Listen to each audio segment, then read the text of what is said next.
Wales, a country that is like England, most of them speak English, but they're much better than us at football. And we're here testing the Kymco because these are exactly the conditions that nobody will ride in.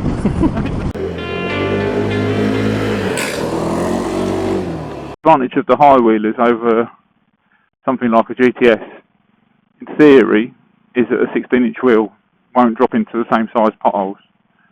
Certainly in what I've found so far, that appears to be the case. 50s, 300 of this nature, where you're getting up towards 30 horsepower, is a good performance level for a scooter. Without the weight that you get with a 500, and also the handling penalties of a very heavy engine. I find these a good compromise.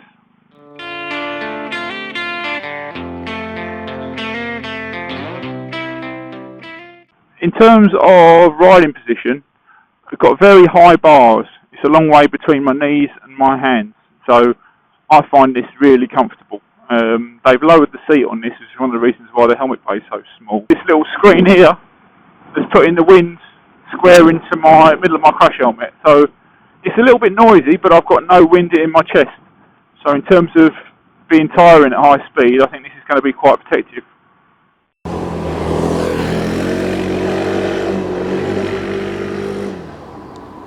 I like the fact that the speedo's in mile an hour only. It's clear as a bell. You've got digital for the temperature and also the fuel tank level. Steering's locked.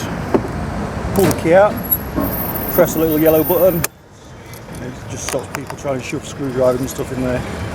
The only downside is you have to use this end of the key to reactivate the lock again to open the flap.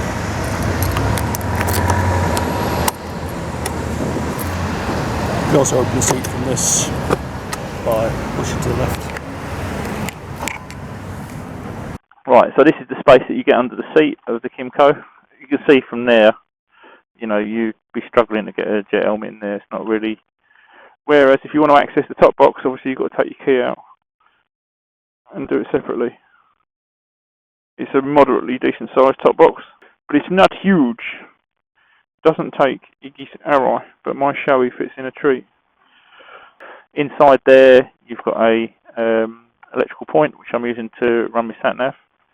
Obviously, doesn't appear to be one in the leg shields. You get the filler there.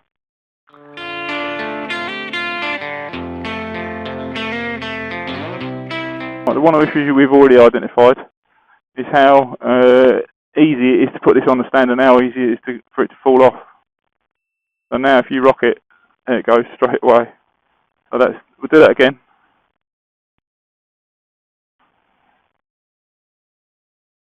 Yeah. So basically you can't park this downhill.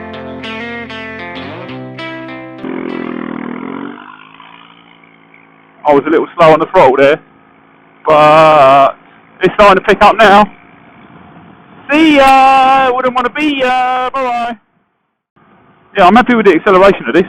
I think it's certainly good enough off the line. The GTS might take it a little bit, but from 40 miles an hour upwards, it picks up great. And gets up to 70 miles an hour in no time, really.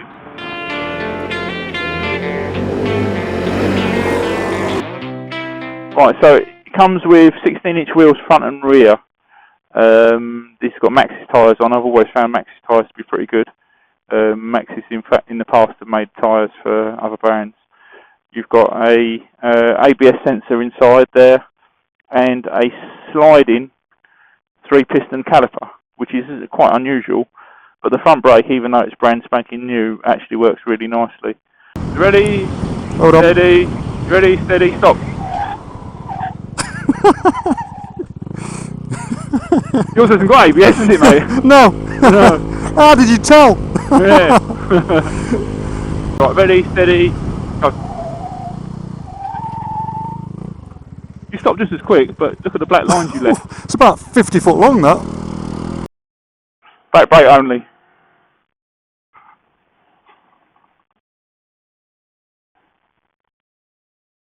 Whole heap of brake coming on and coming off. Right, yeah, this is going to be front brake with ABS on.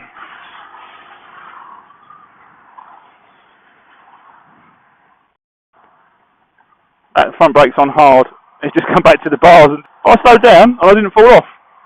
Yeah. Oh, this is, here we go, a bit of gravel. No, is it traction control? What do you reckon? Whoa!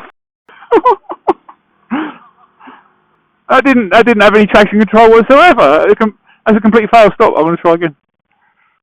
Right, in theory, traction control should work on this slime in the middle of the road, shouldn't it? Right, let's see.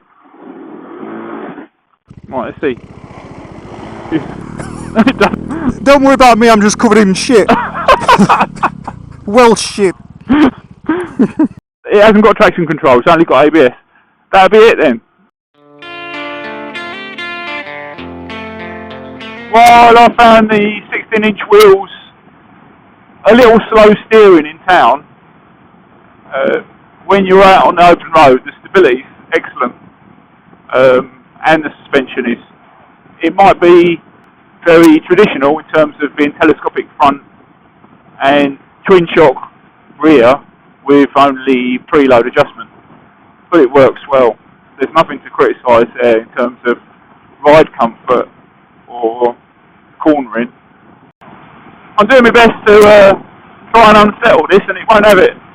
I think maybe that's the reason they've set the steering it's a bit floppy in town, is because it gives it massive stability at high speed. Can hit bumps in corners at 70 and it's not in the least bit upset about that. In summary, what do I think of this 300? I don't think it's too bad. You're saving a chunk of money over a Honda 300. Whether it's down on performance is quite likely. I think this is somewhere between the GTS and the Honda SH300i.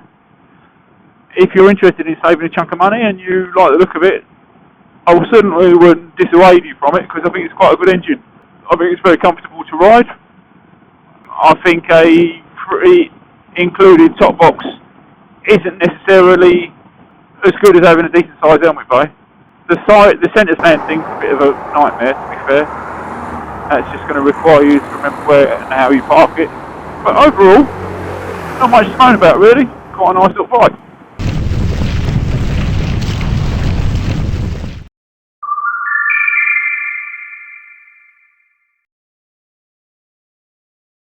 We come to Wales to test the scooters.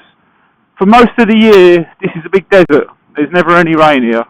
And just occasionally, once every August, there's a big rainfall and all these trees and grass and stuff blossoms from the arid, deserty soil. I might be getting this confused with Morocco though, it happens. Right, so this is traction control. This boy scares me.